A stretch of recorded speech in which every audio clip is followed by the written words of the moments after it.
I want to explain to you both how Donald Trump is winning and how clueless his supporters are and how much of a ruse this entire thing is. I was looking at exit polls yesterday from the April 26th primary, and I looked at, to start, Pennsylvania.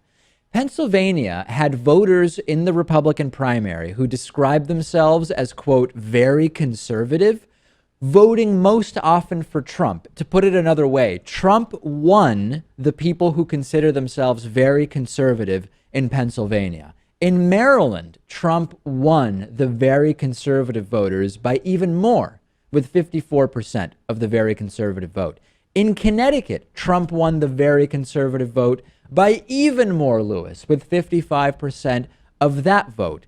Think about the absurdity here, and I'm going to lay this all out.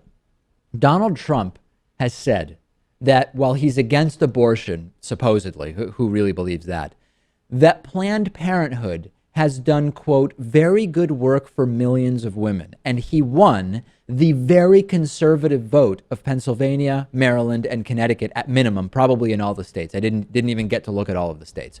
This is not a view that any so-called very conservative Republican would ever say out loud, if at all. Donald Trump's position on Middle East intervention is basically indistinguishable from that of Bernie Sanders, which is a non-interventionist position with regard to going in and toppling Middle East dictators. Donald Trump's position on infrastructure spending domestically is closest, Lewis, to that of Bernie Sanders, wanting to spend on infrastructure. There is very little that could be described as very conservative about Donald Trump's positions. Yes, he wants to ban Muslim travel to the U.S. That's less about being very conservative than it is about a combination of blatant xenophobia, nativism, and authoritarianism, right? There's nothing by definition conservative about that plan or the plan to build this outrageously expensive wall and the outrageously expensive idea of deporting 11 to 12 million undocumented immigrants. Those things are less conservative than they are authoritarian. And yet Donald Trump is winning the very conservative vote. So what are the possibilities that explain this? Well, there's the possibility that it's personality, right? Trump is just a personality candidate. His political positions are essentially secondary. His supporters know they don't share that much agreement with Donald Trump, but that they like his personality or his energy or whatever. Or maybe people are drawn to Trump because of his high personal income. It's more about he's rich and he might make me rich. And even though there's no evidence supporting this, a good business person would be a good president or something like that. So I don't care about the fact that he's as liberal as Bernie on a lot of different issues. And there's the third possibility, which is Republican voters are just clueless. They think Trump is very conservative. They don't have the realization that his positions match those of Bernie Sanders on many issues, obviously not nearly all. How can the Republican Party explain having a nominee with these positions to the left of Hillary Clinton on more than one issue, and saying this is what our party wants? They either have to say, Lewis, that this is some kind of ruse, that it is directed by, I don't know, hating Hillary Clinton in some way, or that their voters are clueless. We know the voters are clueless, but my takeaways from this are that those who identify as the most conservative are the most clueless, and not just about Trump and his policies, but about everything, really everything. Interesting. Anything you can possibly think of, any topic. And the other thing is that it seems that for the most conservative people, the number one issue for them, let's just assume they know a handful of things about politics. The most important issue for them is getting rid of Mexicans and Muslims. Right. I don't know. That's the thing that doesn't make sense to me, because on paper, Trump's ideas related to those issues aren't conservative, certainly not fiscally. They're the complete opposite of that.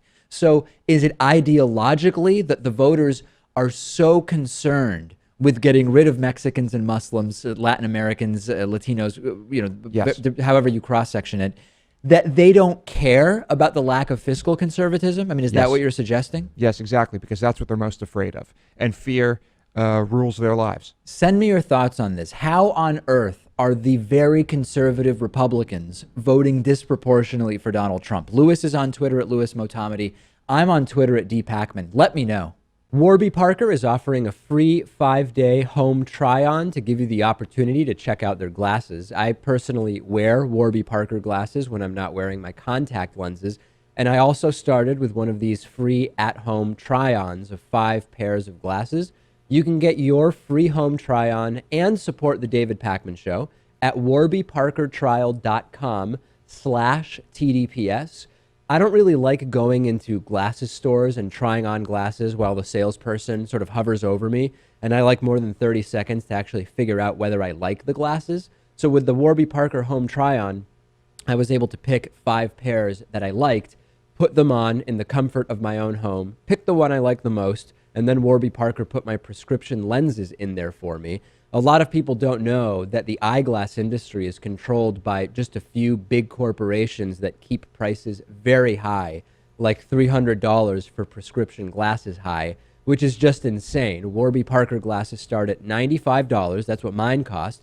And for every pair of glasses sold, Warby Parker distributes a pair of glasses to someone in need. You can try 5 pairs and see what you like. Check out the at-home trial and support our show by going to warbyparker.com/TDPS. It costs nothing.